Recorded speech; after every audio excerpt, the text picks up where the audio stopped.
ஹாய்ங்க. எல்லாம் எப்படி இருக்கீங்க? நல்லா இருப்பீங்கன்னு நம்புகிறேன். இன்றைக்கி நம்ம வீட்டில் கருவாடு தொக்கு பண்ணுறது தான் ஷூட் பண்ணியிருக்கேன். அது வந்து பெரிய வெங்காயம், பச்சை மிளகாய், கருவேப்பிலை எல்லாத்தையும் வதக்கிட்டு தக்காளி சேர்க்காமல் செய்கிறது தொக்கு மாதிரிங்க. இதுக்கு வந்து இந்த பால் சொரா இல்லை இந்த பீஸ் மாதிரி முள் இல்லாத கருவாடு குட்டி குட்டியாக துண்டு பண்ணி தருவாங்க இல்லையா, அந்த கருவாடு சூப்பராக இருக்கும்.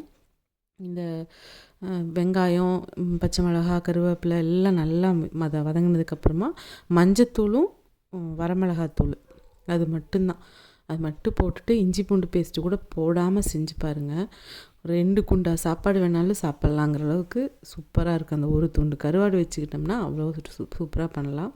இது வந்து க்ளீன் பண்ணுறது வந்து எப்போவுமே நல்லா சுடு தண்ணி ஊற்றி கருவாடு அதில் போட்டு ஒரு 5 நிமிஷம் 10 நிமிஷம் ஊற வச்சுட்டு எடுத்தோம்னா அழுக்கு எல்லாம் வந்துடும். உப்பும் வந்து குறைஞ்சிரும்.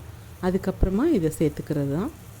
நல்லா இந்த வெங்காயம் இதெல்லாம் வதங்கினதுக்கப்புறமா இந்த கருவாட்டு துண்டுகளை எல்லாம் போட்டு ஆட் பண்ணிவிட்டு கொஞ்சமாக தண்ணி விட்டு மூடி வச்சு நம்மளுக்கு எந்த மாதிரி வேணுமோ, நாம் வந்து தொக்கு மாதிரி சும்மா ட்ரை பண்ணி எடுக்கணுங்கிறதுக்காக தான் பண்ணிகிட்ருக்குறேன். நீங்கள் அந்த மாதிரி வேண்டாம், கொஞ்சம் தண்ணியாக வேணும்னா தக்காளி கூட அரைச்சி சேர்த்துக்கலாம். இல்லைன்னா இது மட்டுமே இதுலேயே தண்ணி விட்டு கூட பண்ணால் கூட அந்த வாசமே நம்மளுக்கு இழுக்கும். அந்தளவுக்கு சூப்பராக இருக்கும். இது வந்து நம்ம தயிர் சாதத்து கூடவும் வெறும் சாதத்தில் போட்டு சாப்பிட்றதுக்கும் சூப்பராக இருக்கும். ரொம்ப ஈஸியான ரெசிபி. கருவாடு யாருக்கெல்லாம் பிடிக்குமோ இந்த மாதிரி ஒரு டைம் ட்ரை பண்ணி பாருங்கள். இது வந்து நம்ம சுடுதண்ணிலையும் போடுறதுனால சீக்கிரமே வெந்தும் கிடச்சிரும். அதே மாதிரி நம்ம சேனல் பிடிச்சிருந்தா லைக் பண்ணுங்கள், கமெண்ட் பண்ணுங்கள். அதே மாதிரி சப்ஸ்கிரைப் பண்ணி பெல் ஐக்கானை கிளிக் பண்ணிட்டு பாருங்கள். உங்களோட சப்போர்ட் எனக்கு எப்போவுமே வேணுங்க.